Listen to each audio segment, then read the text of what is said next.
After finishing the last Bond movie, I wanted to try and find something that I've never done before. And I kept reading scripts, and there was nothing that I wanted to do. And eventually my agent and Pippa, who's producing this movie, said, why don't you just write your own script?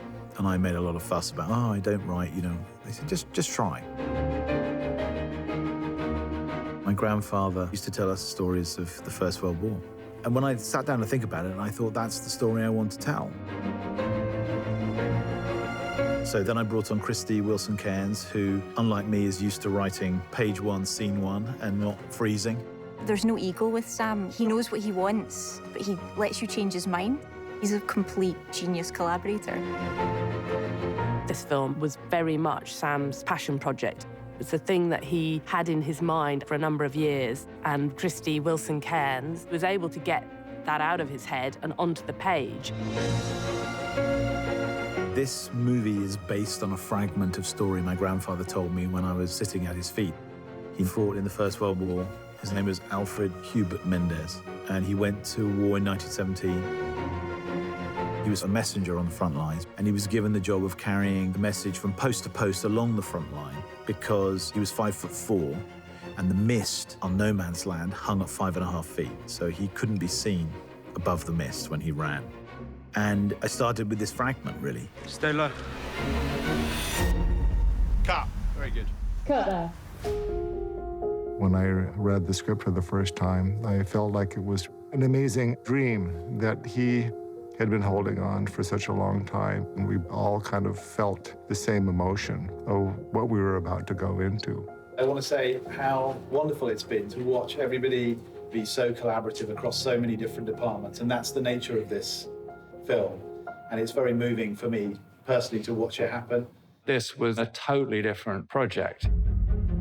And everybody on the crew that I ever talked to said they never expected to work on anything like this. Wait just before it's dying, and you'll know because of the position in the sky. I thought, how is he going to render one shot and tell a compelling story in real time? The whole point is as you're standing, they'll get on and then you'll go. And then seeing Sam work with it and seeing it become one shot Slow down, slow down.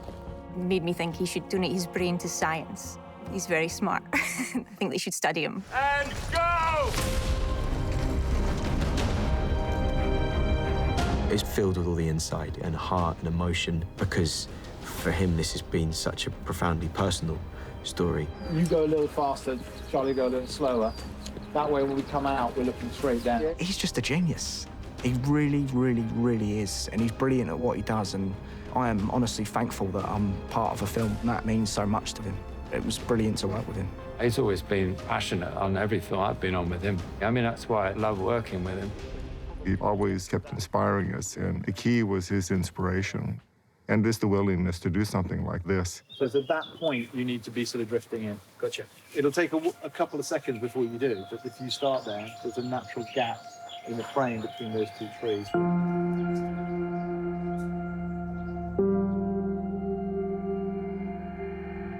There were many people who died because of the war, but there were also many men who survived. One of them told me the stories that made this movie happen, and they never left me. This movie was so very personal to Sam. He wanted to make you feel that you are in the trenches with those young men and what that experience of war was from their POV. I feel that it's the duty of one generation to hand on the stories of the previous generation so that we understand history, and I take that very seriously because this generation sacrificed for something larger than themselves. And the nature of that is behind everything. That's really what the story is.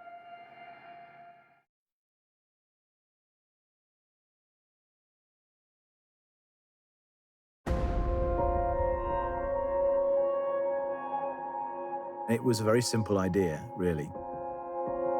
Two men carrying a message.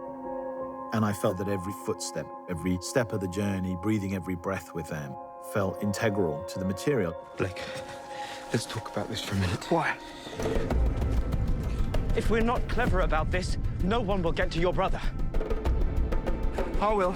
It's a very personal story, and you wanted to be kind of intimate with the characters. So the story lent itself to this concept of it being one shot. From page one, scene one, we knew that the challenges were when you go to a new scene, how do you get in and out of scenes in an interesting way? We start behind them and we come up and reveal the quarry. What makes that difficult, obviously, for production is we're used to using coverage and camera placement to tell a story. Just the language of film. You cut to a wide shot to establish geography, or you cut to a close-up and push in to feel connected to a character. We don't get to play with those tools. Yet we still have to do all of those things, but design it into our one-shot film. And it starts from early days on prep. The first thing I needed to do was figure out what camera we would shoot it on. And I knew Ari was going to be producing an LF Mini. So we really pushed them to get the camera available for us for this shoot. We're the first film to use it.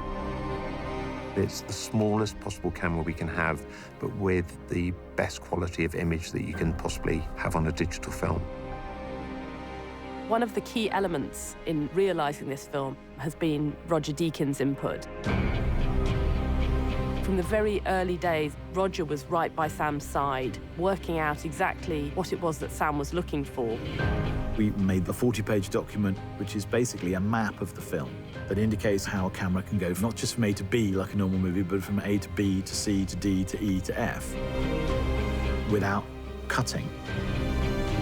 We spent a number of months, literally, researching different camera techniques.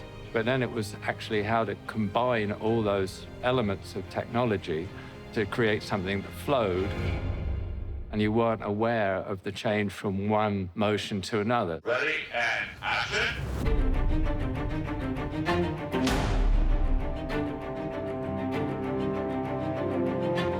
The camera work just blew my mind, things I didn't even realise were possible. At times in the film, the camera's on a Technocrane arm that's pushing in or jibbing down. And then at other times, it's on a Steadicam, it's on the Trinity. There, that's the front line. Or it's on a handheld gimbal called a Stabilizer, which are all then applied to very specific moments in the script. The Trinity essentially gives you the fluidity of a Steadicam combined with the precision that you get from a stabilized head. And because I control it on remote wheels, it was a matter of figuring out how that operator's movement would actually move with the actors to get me where I wanted to be in the framing. The actual logistics of making sure that we maintain picture, sound, and actually the controls of the camera and the focus on the camera is challenging because the camera following these two characters is moving vast distances, hundreds of yards at times. So this posed obviously technical issues for the crew and for the actors. Peter Cavacuti, who was a Steadicam operator on this film, actually developed this smaller rig we christened the Dragonfly, so he could run with the actors running down a trench.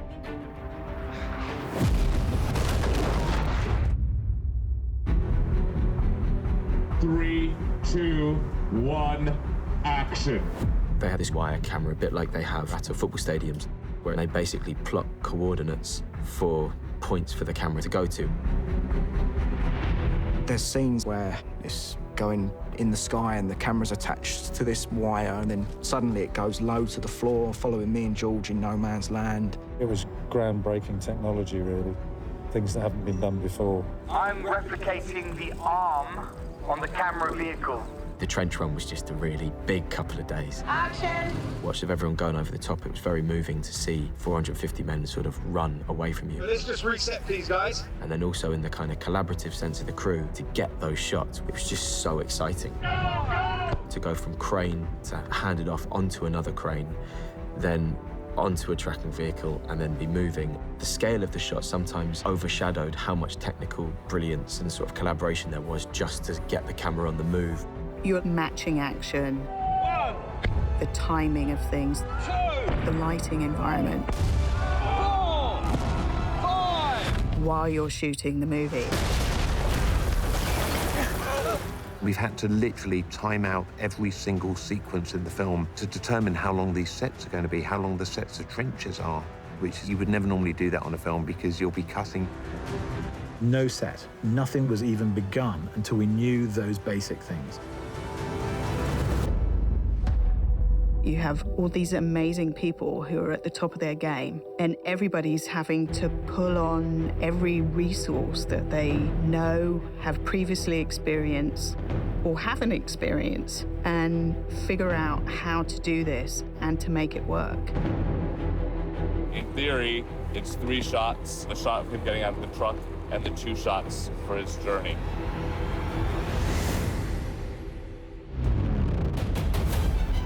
There was this pioneering mentality of like, right, well, this scene is roughly going to be about 6 minutes and we can't stop, so how can we do it? So we used ticker tape markers to sort of map out what we'd do. The land cannot be longer than the scene, and the scene cannot be longer than the land, and so you have to rehearse every step of the journey, every line of dialogue on location. We built well over a mile of these trenches, and the mud, the level of exhaustion just walking through, even for the film crew, walking through those sets, was such a technical challenge. And because we were shooting in story order, we'd have to shoot in cloud to get the continuity from shot to shot, piece to piece. This movie is endless exteriors. No location ever repeats, so you're constantly moving through landscapes, and that means that we have to contend with weather, and the weather has to match. So this is our first day, and the sun's been out too much, which actually for us isn't so good, because we need like pretty specific lighting conditions, ideally grey weather. So we've just been rehearsing all day. If we hadn't had the amount of rehearsals we did, none of us would have known what to expect. There was so much to work out, and all of it needed to feel like second nature.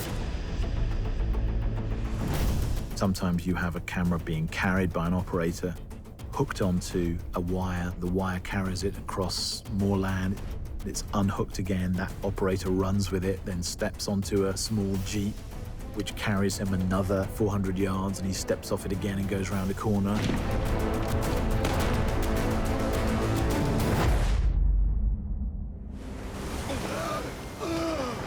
We have this river sequence, which is one of our trickier sequences to shoot. Finding the right river, which had the right amount of rapids, but then also became calm at the end of it. We spent a lot of time looking at all the different rivers in all of the UK, and we found ourselves at the River Tees, which has really provided us a stunning place to shoot this sequence. Sam and Roger are so specific about how you deliver information, how do you get the right angle, and what is the right angle, and then that takes a bit of working out, and then you go, how do we get that? Quite honestly, I didn't have 100% confidence in it, so that was a bit nervy till we got there and shot it, but once we got going, it was like, wow, that's pretty cool. Everything had to be in the frame, because by definition, you're doing a 360 around. So none of the exteriors we had light on, because you can't put a light anywhere. It's the same with the interiors in a way. The interiors had to be lit by the practical sources. That's good, so your silhouette there. And the biggest lighting setup was in acoustic. Light being one of the greatest ways of telling any kind of emotional story or creating any kind of atmosphere, and Roger Deakins being a master of it helped enormously. They had all these flares going up over the top of the town to light the environment, and the amount of moving parts working in harmony to get this shot was amazing. These are all immense challenges in different ways, but the way in which the dance of the camera and the mechanics all have to be one and have to be in sync with what the actor's doing. When you achieve that, it's really beautiful and exhilarating. 3, 2, 1, go! It's a perfect example, really, of the collaboration of so many departments working on a shot, between the art department, special effects, everybody, camera, the grip department, in terms of how to achieve something, which in the film will look like a fairly straightforward shot. There is only one way this war ends. Last man standing. I hope you get there. Thank you. I don't think there's been a film that will have had quite this level of detail in terms of the one-shot nature of it. And I think that's really what sets it apart from anything else we've seen on screen to date. Until shots are joined together as though it's one, you don't really realize how immersive it is and how that technique kind of draws you into it. You're not really aware that it's one shot. And that was what was surprising to me. It's like a piece of theatre every take. Once it starts, it can't stop. You keep hold of me! If something goes wrong, you just have to keep going. We need to keep moving! And there were so many scenes that I just completely got lost in. Sometimes a scene was 6 minutes long, and when they'd call cut, I would completely forget who I was, and I was Blake. You just hope that when you start a movie, you're going to make something that is special to people and people feel personally about. So it's been a voyage of discovery for everybody, both ridiculously prepped and detailed, and at the same time, completely unknown.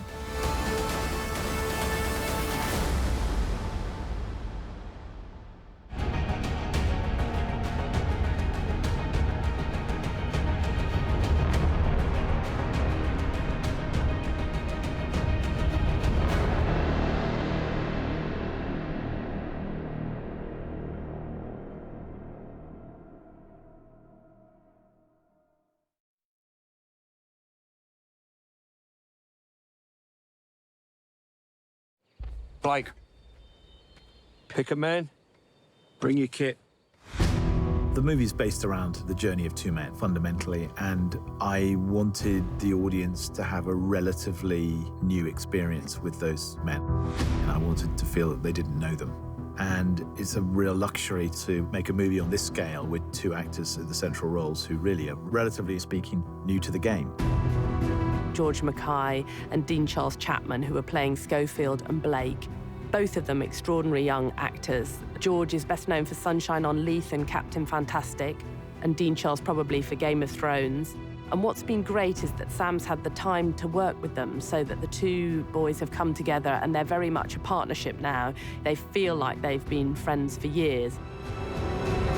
What if I just shoot you walking in like this? You're going to put a shoot walking down there? That's great, mate. There we are. Feels like we're going to like a boxing match or something. Going to battle. George Mackay, who plays Schofield, is just a fantastic young actor, really. But he embodies some of the qualities that I was looking for in him. There's something about him that's slightly old-fashioned and internal, honourable, and kind of ageless in a way. Where's Colonel Mackenzie? Oh, he's in the line. Which way? Well, it's that way. We're headed up there now. For myself, as Schofield, I thought that it's important that he's a sort of anonymous everyman, but then also he's got to have a very rich personal backstory. And so I wanted to have a strong sense of who he was and where he was from and who his daughters were, which you find out at the end of the film, that he's a father, he's got a wife at home, and that's his everything. I think Schofield's journey, of course, it is to save hundreds of men, but it's the promise to Blake which keeps him going, and it's the spirit of Blake which keeps him going, rather than the sort of magnitude of the task itself, which I don't think he really realises until he winds up in the woods and personally sees all the faces, which may well be lost if he doesn't get that message across. Colonel! That kind of keeps him going. Listen to me. I have a letter. I need to see Colonel Mackenzie. No bloody way you're getting in there, mate. Sergeant, it's on the second way. No! I've loved working with George. We've been through so much on this film together. The ups, the downs, the hard work. Stop! Right, stop! And George has honestly thrown himself, 100% into this role, into this film. Just jump! I can't see! You need to trust me! Jump! Good! Blake, who's played by Dean Charles Chapman, has a wonderful vulnerability and a sweetness and is a wonderful instinctive actor. I'm sorry, all right? I'm sorry! Just let me through! I remember the first time I read the script and I just absolutely fell in love with Blake. And Blake, is such a lovely, sweet kid. Just after the first read, I knew it was something special. All I'm saying is that we wait. Yes, think you would say that, because it's not your brother, is it? Blake is the heart of the film, and it's Blake's love for his brother which accelerates it, which gets them moving, and it's Blake's love for his brother that he then passes to Schofield. We have to find the second, remember? Your brother. We have to go now. You can start on without me, I'll catch up. I've never, ever done a film like this where I've just been able to completely lose myself in a scene before. And that farmhouse scene, I think it was like 6-7 minutes. And it was tough. After that first take, I just couldn't stop crying. I've been hit. I believed every word of it, and it stayed with me. I've been working in this industry since I've been 4, and I've done a lot of different projects before, but I've never, ever loved the character as much as Blake. And I've never, ever loved the story that I've been a part of before like this, ever. They're really anchoring the film, the two of them. And then at various points in the narrative, they meet other characters. So Colin Firth, Mark Strong, Andrew Scott, Benedict Cumberbatch, Richard Madden. It reads like a sort of all-star, best of British lineup, a kind of cast that you would dream of getting in your film and then would never be able to get. Lance Corporals Blake and Schofield, sir. Colin Firth has done an amazing job. I've learned so much from him. The second Devons are advancing here. How long will it take you to get there? It was amazing, the sort of intensity he brought to the set. And there was this precision that came with it as well. Good luck. Wake up, Kilgore. Bloody waste of space. Andrew Scott, who plays Lieutenant Leslie, brings this sort of wonderful sense of humour. He's electric. It's amazing, just sort of watching him go and just trying to keep up with him. May the Lord pardon you your faults and whatever sins thou hast committed. Andrew brought this real pathos to kind of the moment of saying goodbye. Cheerio. I'm sorry about your friend. Mark Strong plays this wonderful, warm, and very human officer. He feels an incredibly wise presence in the film, and he's really there for Schofield at a moment when he needs him. If you do manage to get to Colonel Mackenzie, make sure there are witnesses. Colonel Mackenzie! Everything. You have been ordered to stop. Who the hell are you? Another extremely strong performance in the film is Benedict Cumberbatch. He manages to capture the authority and the steeliness of a man in that position, but also someone who is within the fog of war trying to do the right thing and eventually does do the right thing. Stand them down. Lieutenant Blake, I'm from the 8th. I was sent here to deliver a message. 8th? You must know my brother. Richard Madden, who plays Joseph Blake, just came in and delivered this incredibly emotional performance. Oh, I'm glad you were with him. And I believe it's the first take that he actually did that is in the movie.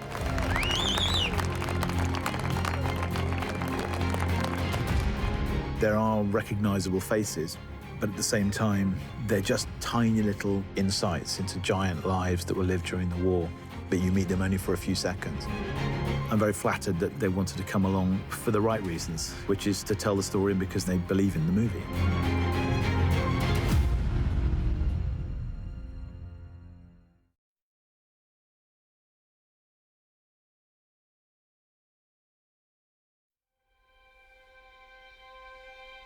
I got a phone call from Sam saying, I've got a script, very ambitious, sending it.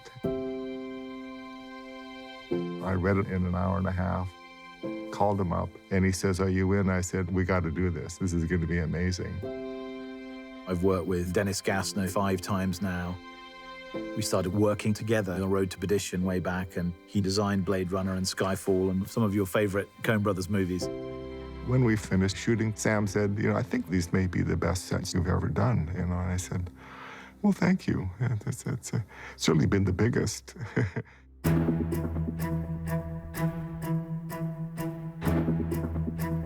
The challenges of prepping this movie are the challenges of prepping a normal movie times about 5. We had to measure every step of the journey. In the early days of rehearsing, me and George and Sam, we turned up to this open field that was pretty much nothing there other than grass. And we had the script in our hand, and we literally just walked and talked every single scene to see how long it took us to get from A to B. The The scene has to be the exact length of the land, and the land cannot be longer than the scene, and the scene cannot be longer than the land. So you have to rehearse every line of dialogue on location. And that's where it overlaps with doing theatre, because the world has to be crafted around the rhythm of the script. You almost have to change the way you think about how we view movies as a viewer and how we make movies as a filmmaker. The art department, more than anyone, has been really affected just figuring out the scale of how large these sets need to be. It's a highly choreographed piece, so every inch has to be accounted for. It was an amazing amount of work. Every place that we went was a magnitude of problems to solve. You have all these locations that are basically just ground, and you have to create something out of it. There's no point in constructing a set as you would for a normal film in 360 degrees if you're only going to see half of that. And you know that up front, you're looking that way, so don't build what's behind the camera. You have to put all your resources where the camera will see it. We had a lot of group conversations about the sets, whether it was over models or illustrations that Dennis had done. We wanted to understand the physicality of what we had to build. The models were amazingly valuable for everybody.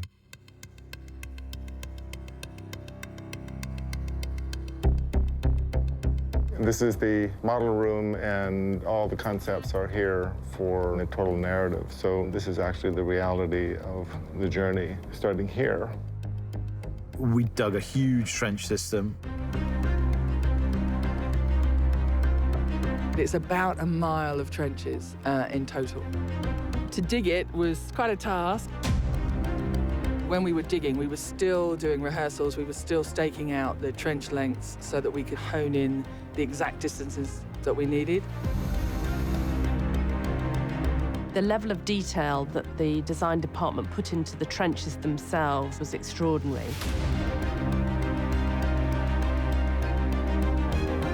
We continued the journey out to no man's land. The set begins here, and we move through to our break through the line. It's very difficult to give a feeling of the scale of no man's land. There's a desolation about it. It's just this empty wasteland of dead bodies and hell on earth. Moving on to the cherry orchard and down to the farmhouse. The cherry orchard scene is one of my favorite scenes in the film, and that set was so beautiful.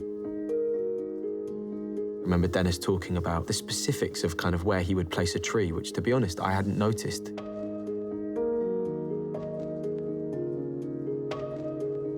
I've asked for about 4 or 5 trees to put in the farmhouse. And when the trees came in, the greens department came and said, "Oh, I'm sorry, there's this one tree that we're not sure if it really works or not." It had been naturally split down the middle. And I said, "Oh, that's absolutely amazing. I'm going to put that tree right where Dean dies." And it was the perfect metaphor for the parting of the two men. It sort of gave us magical quality to it, which is sort of subconscious, and that kind of conscious understanding of how to make a subconscious feeling was really amazing. The first few rehearsals we did back in November, it was a completely blank piece of land. It had the expanse of sky and the vistas that we were looking for, but didn't have a French farmhouse sitting in that landscape. So clearly then you needed the production design department to design and build one in a way that felt credible and authentic. Some of the locals couldn't believe the quality and the finish of it. It looked like it had been there for a long time, and the set dressing and the finishes on that set were extraordinary. It was just so real. You sort of get lost in it. It's really one of my favourite sets of the film. The whole house is kind of a memory. It's a memory of a family that once actually lived there. So it became almost this vast sculpture. It kind of stopped being a set at that point and became like a reality. I kind of took the approach of the film as saying, make it beautiful even though it's destroyed, because the beauty within that is the experience.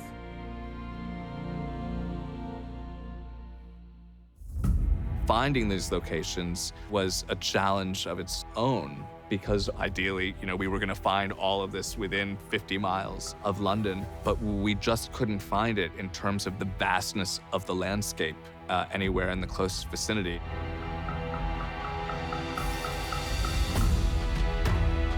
Since Sam was looking for these amazing kind of industrial canals based on stories that his grandfather told him, the only place that we could find that was Govan Docks in Scotland. The first location that I'd gone to, I sat for an hour and a half trying to figure out how to make it work, and I couldn't. And then we went up to Glasgow, and within 5 minutes, it was like, oh, it's all here. This is great. I could see it. I was so thrilled when Dennis worked it out, where the bridge was going to go, because I remember thinking, God, we got to shoot here. This is special. It's a really rich part of the city historically. A lot of the kind of famous British naval ships and everything were built here. My grandfather actually worked in a haulage firm that used to work in these very docks.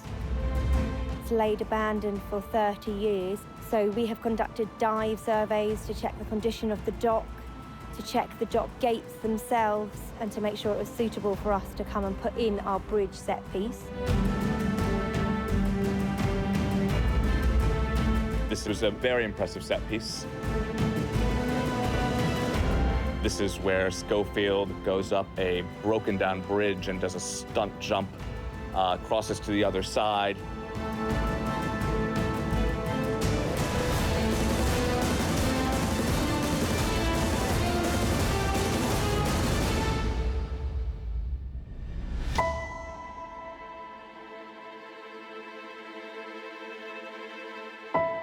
Ecoust, I think, was one of Dennis Gassner's finest hours. It was a wonderful, extraordinary set. What Dennis was doing was constructing a lost world. You sense where the cafes were, you sense where the tobacconists were, even though very little of it remains. It's an enormous task to take a set and build it from the reality of the set and then break it down into what 3.5 or 4 years of war has done to it. And of course, then came the issue of how do we light it. There's a scene where they had all these flares going up over the top of the town, and those flares were lighting the whole scene. So we needed to figure out how much time the flares needed to be in the air to get the look we were after. They had this model where they were testing which way the shadows moved. What was key was the way the light fell through the windows to create the shadow and the layers of light. It almost feels like the ground beneath his feet is moving because the light is moving. There's something nightmarish about it and strange.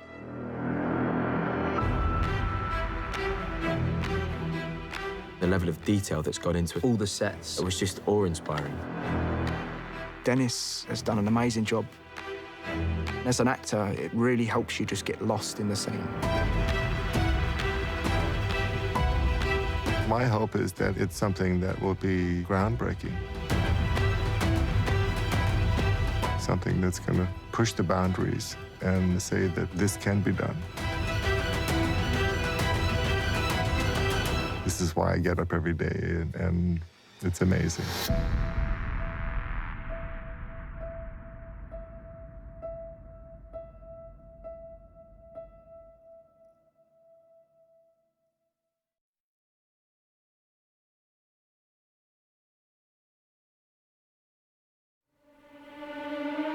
When you're making a movie, you learn very quickly as a director that you make the movie kind of 4 times. You make it when you write it, you make it when you shoot it, you make it when you edit it, and you make it when you score it.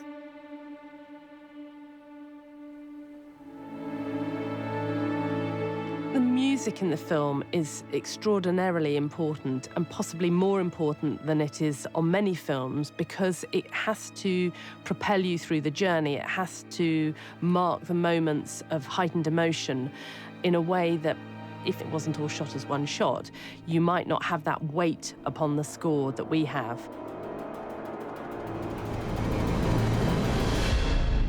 On On a normal movie, I don't have to answer the question, well, what's the rhythm of this scene? On this movie, the rhythm has to be determined on the day. And when you put that kind of thing in the hands of someone as skilled as Tommy Newman, it's very moving. So this is a great movie, and there's a lot of music. Working for Sam has been great over the last 20 years. He has great leadership, he has great ideas, but working on this was different than any other project I'd worked on. Okay, so we like that. We've been able to involve Tom earlier in the process than we normally would. As we were actually filming, we could use Tom's music, which was fantastic, of course. So it's not as though we finished the film, sent it to him, and then he sends the music back. It's a very organic process where he's working as the film is being created. That needed to be part of the fabric of the movie because the music can start to find other things about the emotional journey these men are taking, what their mood is, what their state of mind is, what it feels like to live in that environment.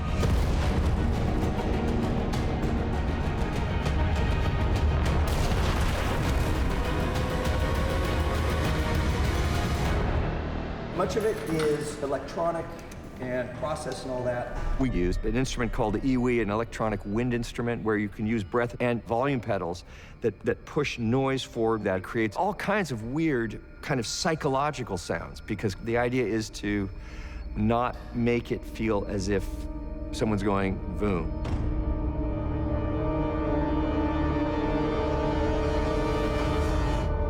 There's a balance between emotion, driving the ticking clock, the thriller aspect of the film, and also allowing the film to breathe. Because scenes are happening 7, 8, 9 minutes at a time. Incidents, moments, power shifts between the two men. I felt very much like we needed the music to magnify and accentuate those rhythmical shifts.